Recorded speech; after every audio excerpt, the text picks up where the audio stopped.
welcome back. Today we're checking out another SCP video. Now we're going to start getting into the 001 entries. I know there's quite a few of them and they all seem to be different. I know a lot of you guys have suggested 001 entries quite a bit, so we're going to go ahead and start taking a look at these. Today we're going to go ahead and start out with 001, the Gate Guardian. Now, as far as the name goes, don't really know, not really descriptive enough. It's someone who guards a gate. So let's go ahead and jump right into it and figure out what's up with the Gate Guardian. If you've ever read the book of Genesis, which is the part of the Old Testament that details God creating the world and humanity during a particularly busy week, then you might just be already familiar with SCP-001, or at least one of the anomalies that's been proposed for the title of SCP-001.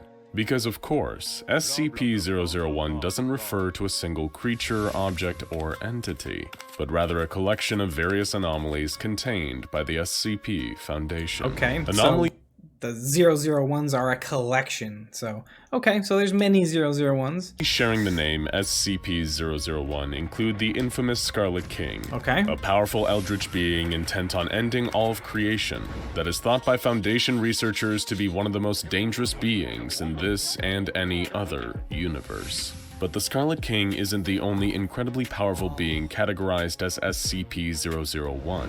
In fact, there are plenty of other anomalies with similar levels of destructive power. And one such being is a creature codenamed the Gate Guardian. Standing at well over 1,000 feet tall, the Gate Guardian is impossible to be fully contained by any means that the Foundation possesses. The anomaly itself, despite its colossal size, is humanoid in its shape, sporting wings that protrude from its back.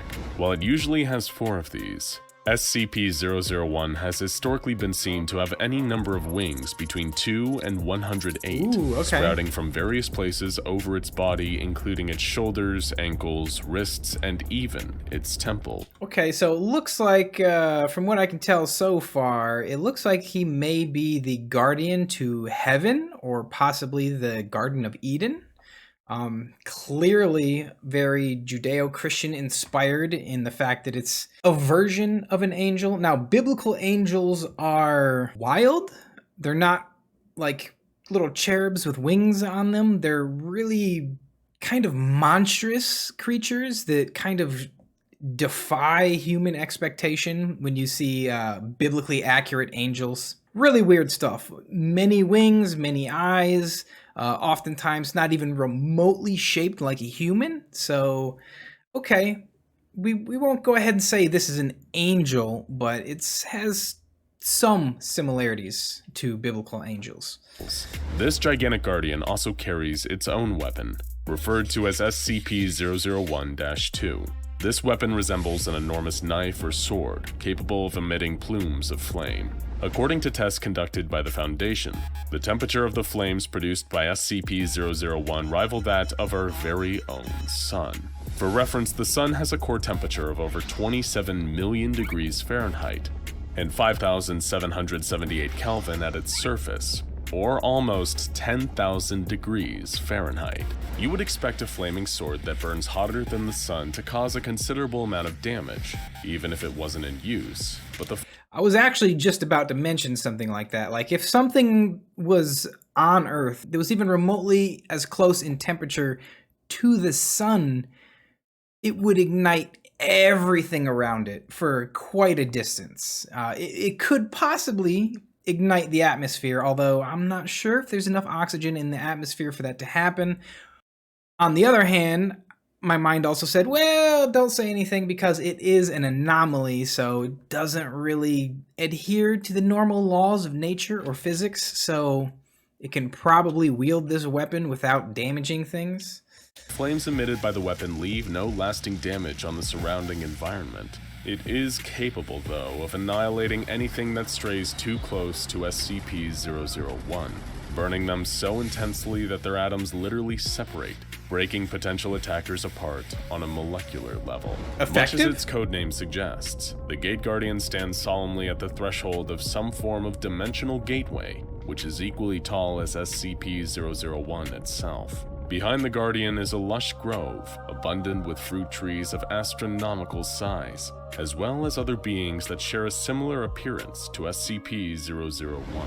This grove is thought to be the Garden of Eden, Okay. a paradise that God created and that was inhabited by Adam and Eve, the first two humans in existence, according to the book of Genesis. As the tale goes, the pair were created by God himself and permitted to live in the Garden of Eden as long as they followed a single rule.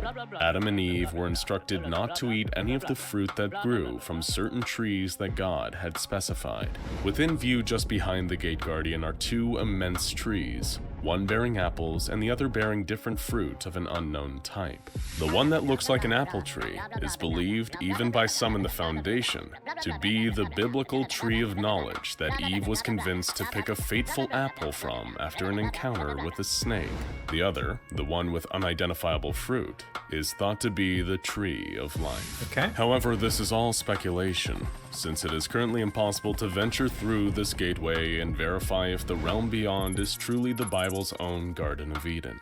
This is largely because anything that breaches a kilometer-wide radius of SCP-001 is instantly vaporized. Ooh. The Gate Guardian attacks with imperceptible speed, using its flaming sword to smite any person that gets too close. The Guardian actually moves so It's a fairly large radius, so you got to keep your distance away from this thing because it can apparently just completely annihilate you on like the atomic level. So fast that it can hardly be seen with the naked eye. It appears to always remain in its solemn, dutiful stance with its weapon drawn and head bowed, only shifting for a fraction of a nanosecond to attack. Ranged attacks against the Guardian are just as ineffective, with all projectiles fired at SCP-001 reduced to atoms before they can do any harm. Even if said projectile happens to be a nuclear weapon, the Gate Guardian will be able to subatomically vaporize both the projectile itself as well as the person who sent it, regardless of how far away they are, all while not appearing to lift a finger. During an experiment involving SCP-001 on December 26, 2004, an SCP Foundation nuclear submarine called Nautilus launched a series of multi-warhead intercontinental ballistic missiles at the Gate Guardian. The retaliation from the Guardian resulted not only in the deaths of approximately 35,000 innocent civilians, but the blast is also believed by some to have inadvertently caused the 2004 Boxing Day tsunami. The severity of this incident came dangerously close to revealing the Foundation's existence to the world, resulting in them rapidly deploying any means necessary to erase any trace of the 35,000 victims' families, friends, and other related individuals. wow, what a cover-up. Okay. I mean, not unprecedented or unusual for the Foundation to do something like this. Now, I'm assuming, because it seems like the Gate Guardian can move at like Dragon Ball speeds, I'm assuming nothing has ever successfully gotten past the Guardian. That no reconnaissance team or drone or unmanned vehicle has ever made it past the Guardian. In order to avoid questioning, the SCP Foundation administered amnestics on an almost worldwide scale, and the O5 Council banned any further tests on SCP-001 that involved nuclear weapons. In what was hoped by the Foundation to be a test with lower stakes, they sent an expendable D-Class personnel towards SCP-001. The D-Class approached the area where the Gate Guardian is located, and as soon as they saw it, they could hear a very clear command in their mind: leave. The D-Class personnel reacted exactly the same way you or I would. They promptly turned and started to walk away. They didn't need a 1,000-foot-tall entity with a flaming sword to tell them twice. The researchers running the experiment were not swayed by the request and ordered the D-Class to continue moving towards SCP-001.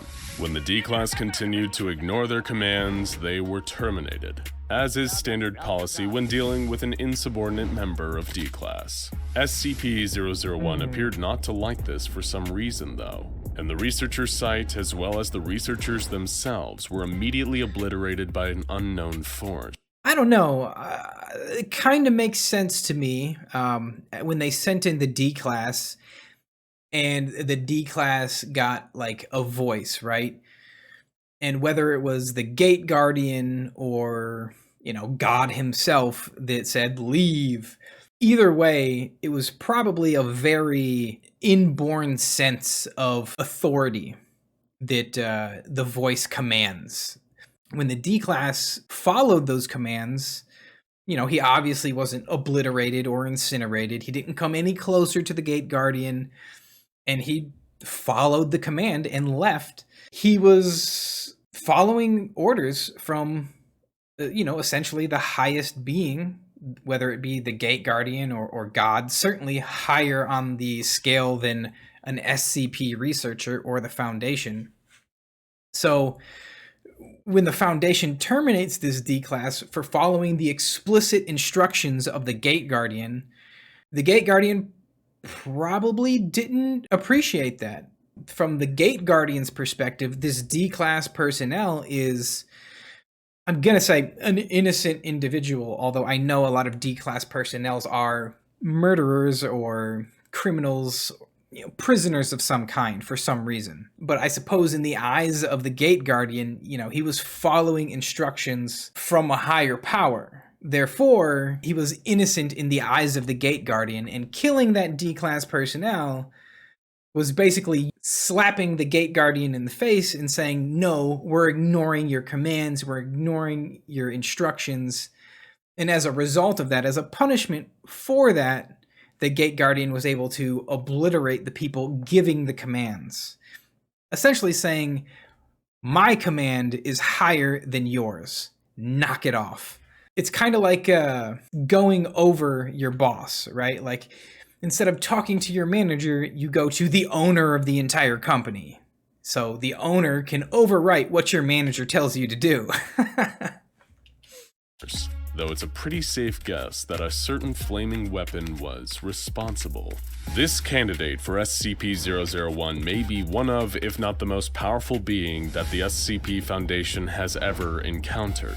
And according to its entry in the SCP-001 file, the Guardian is even responsible for the creation of the Foundation itself. If the file is to be believed, the administrator of the SCP Foundation one day heard a word echoing through his head. Prepare.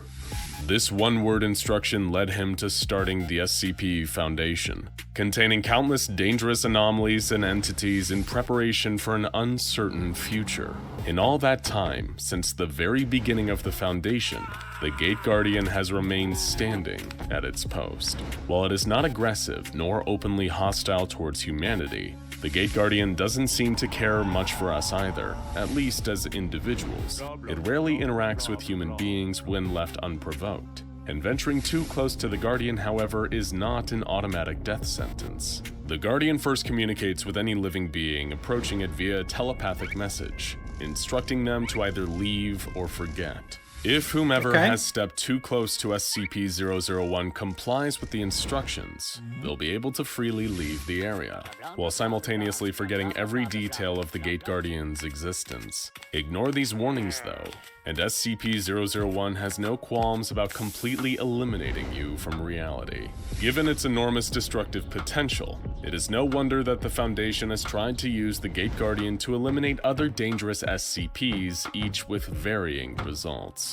The Foundation at one time even attempted to use the Gate Guardian to destroy the infamously indestructible SCP-6... Okay, yeah, when they were sitting there holding the trophy saying, hey, this could possibly be one of, if not the most powerful SCPs that we know of, and I'm thinking, can it incinerate the reptile? 682, better known by the appropriate name of the hard-to-destroy reptile.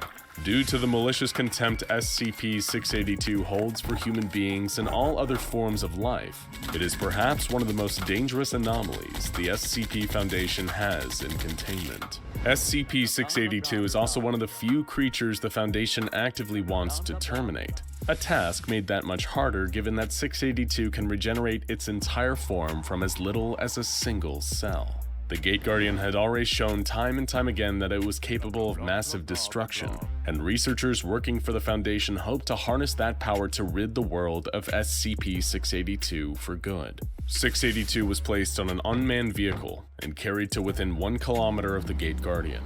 the Guardian attacked the vehicle, seriously wounding but not killing 682. It seemed even the mighty SCP-001 couldn't kill the hard-to-destroy reptile. While the researchers were disappointed with this result, it is worth noting that 682 made a very interesting comment to the Guardian. 682 mentioned that the Gate Guardian is not Uriel, but a pretender. Uriel is the archangel that some religious texts describe as the guardian standing at the Gate of Eden with a fiery sword. So does this mean that 682 knows that the Gate Guardian is not actually an angel? Or that the location it is guarding isn't the Garden of Eden at all? Any truth or meaning behind these comments has, as of yet, been undetermined by the SCP Foundation. A later experiment involved...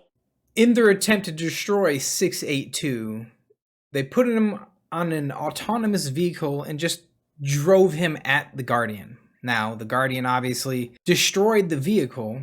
However, it never said that 682 attempted to attack or confront or be aggressive towards the Guardian. So I still kind of think it's a matter of defiance, if you will. Now, I think if 682 had turned around and said, okay, let's go, and tried to attack the Guardian, I actually think the Guardian could have completely obliterated it. Because as we've seen, and as we know, 682 can regenerate from even a single cell. But the Gate Guardian can destroy you down to the atomic level, which is much, much more thorough than destroying you at the cellular level. So I'm gonna have to say, I think the Gate Guardian could eliminate 682 if it legitimately viewed 682 as a threat, but I don't think it does. When we see it happen, he was caught on fire and burned, and I'm sure was regenerating the whole time, but he wasn't directly attacked by the Guardian. And seemingly, 682 booked it out of there as soon as he caught fire. Involve both SCP-001 and SCP-073, the anomaly otherwise known as Cain. Cain is a male humanoid of possible Arabic descent whose arms, legs, spine, and shoulders are replaced in an almost cyborg-like fashion with beryllium bronze. Much like the Gate Guardian, SCP-073 may also be the same as the one mentioned in the Bible's book of Genesis, who, according to the biblical story, murdered his own brother Abel out of spite. As punishment for his actions, Cain was cursed to eternally suffer for his wrongdoing. In the case of SCP-073, any damage inflicted on him is deflected back to the attacker, but Cain is made to feel the pain of the attack. Any plants or plant-based matter withers and rots in his presence, and he is cursed with a perfect memory, keeping him forever haunted by his murder of Abel. When Cain was brought before the Gate Guardian, an unknown incident occurred. The Foundation's records are heavily expunged, but we do know that somehow Cain's usual ability to deflect incoming damage back at his attacker had no effect on SCP-001. The encounter left SCP-073 unconscious and even permanently blinded nearby research personnel. That's interesting. The Gate Guardian apparently was unaffected by his ability, yet he was not killed. He was not destroyed by the Gate Guardian. This, again, is actually not that surprising to me, because in a lot of religions, there is kind of this idea of authority, okay? God, the creator, you know, the Father, he is the ultimate authority in this religion. And everything underneath him obeys that authority. So the angels would be the ones obeying that authority. The Gate Guardian, since, you know, Cain and Abel and the Gate Guardian are all related to in this biblical kind of circle, the Gate Guardian is under the authority of God, right? The reason I bring this up is because we know that what happened to Cain was essentially a curse from God, the highest authority, and God clearly doesn't want him to die. He wants him to forever and eternally be aware of that original sin he created. You know, he was the first person to murder someone, which is why he doesn't die. Killing him would have been in direct opposition to God's decree, and the Gate Guardian cannot and will not attempt to override God's decree. God said, I want this guy to live forever, to experience his guilt and his shame. Therefore, no one can kill him. That's part of his whole shtick, why any kind of damage that's inflicted upon him goes back to the attacker. And kind of along those same lines, the Gate Guardian himself wasn't injured because he's got a job to do, and he's been put there, again, by that higher authority, presumably God. So God put somebody in charge of guarding something, and then he also took someone else and said, you can't die. When these two people meet, God's will is not going to contradict itself. The Guardian can't kill Cain, and that damage done to him can't destroy the Gate Guardian.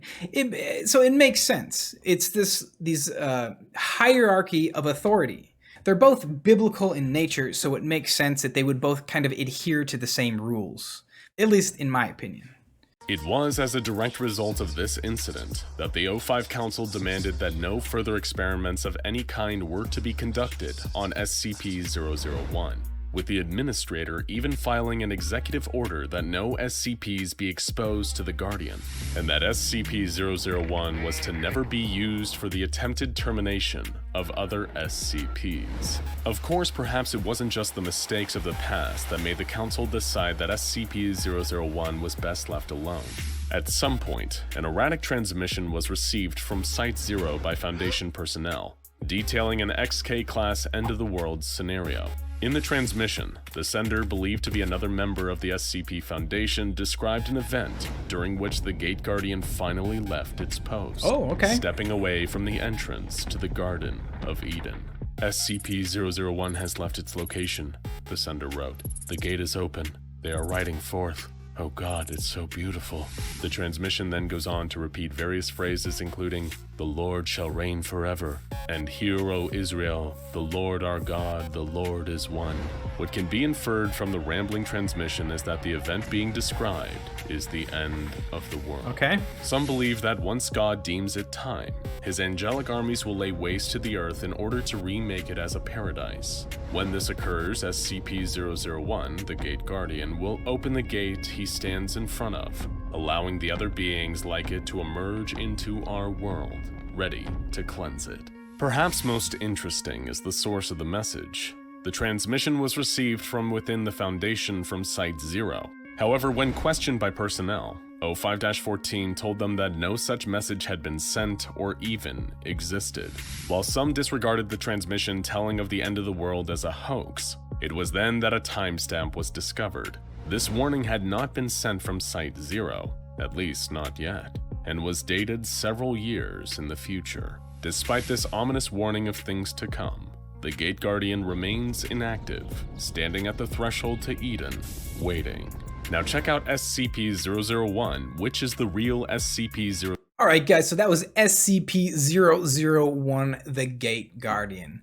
Okay, I can see why this is a 001. I guess 001s are supposed to be incredibly powerful. And essentially, this is an agent of God. And God being the highest power, he is incredibly powerful as, essentially an enforcer of God's will. Clearly, nothing has been able to get through or get past the Gate Guardian. They never mentioned anything that said anything has ever gotten past it, or anything has even been able to combat it. So that's pretty interesting, because we did learn a little bit about the Scarlet King. However, there seems to be methods of attempting to combat him or contain him or prevent his arrival. Kind of like with Yaldabaoth and Cain, there apparently are ways to stop these creatures. However, we don't see anything like that with the Gate Guardian. He's completely invincible, indestructible. Weapons can't even come within range of him to even attempt to attack him. It seems to me like there's one major thing that's really consistent with this, and that is intent. Trying to get through the gate or get past the Guardian will absolutely result in your destruction or the destruction of whatever's attempting to get past it. Yet it's not possible to accidentally get destroyed by the Guardian. It seems like any sentient creature that comes within a certain radius of it is given this deep, innate, inbuilt sense, this hard line from whether it's the Guardian or from somewhere else in their mind saying, leave, leave. And it seems to be highly effective. Typically, the people that hear that message absolutely do leave. We saw the instance with the D-class personnel who was forced to walk towards it, but once he got that message, he left. He probably knew that disobeying Foundation personnel would result in his termination, but it was more important for him to obey the instructions that were given to him by the Guardian than it was to obey the instructions of the Foundation, obviously resulting in his termination. So it seems like there is intent with this. You have to intentionally disregard the warning and continue moving forward, or make some kind of a hostile attack, some kind of aggressive movement towards it, whether it be firing a weapon or artillery or dropping a bomb from an aircraft or firing a missile from a submarine. So it seems to very much be kind of intent-based. It seems like the Guardian is able to tell if you're trying to mess with it in some way, if you're trying to tamper with the Guardian or the gate or the area around it.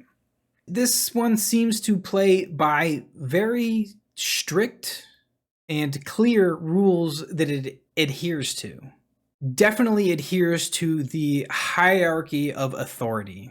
Overall, guys, pretty interesting one. This is definitely one that delves into Judeo-Christian religion and faith, having to do with heaven, the Garden of Eden, Adam and Eve, the serpent, potentially angels or seraphim.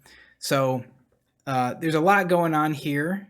As a 001, interesting, but I do kind of find something like the Scarlet King a little bit more interesting. I didn't realize when I did the video on the Scarlet King that he actually was a 001 proposal. So I kind of find him a little bit more interesting than something like the Gate Guardian. The Gate Guardian is very simple and easy to understand.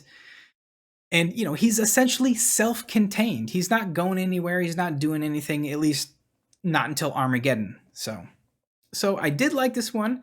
I kind of wish that there was a little bit more to it, but it was pretty good overall.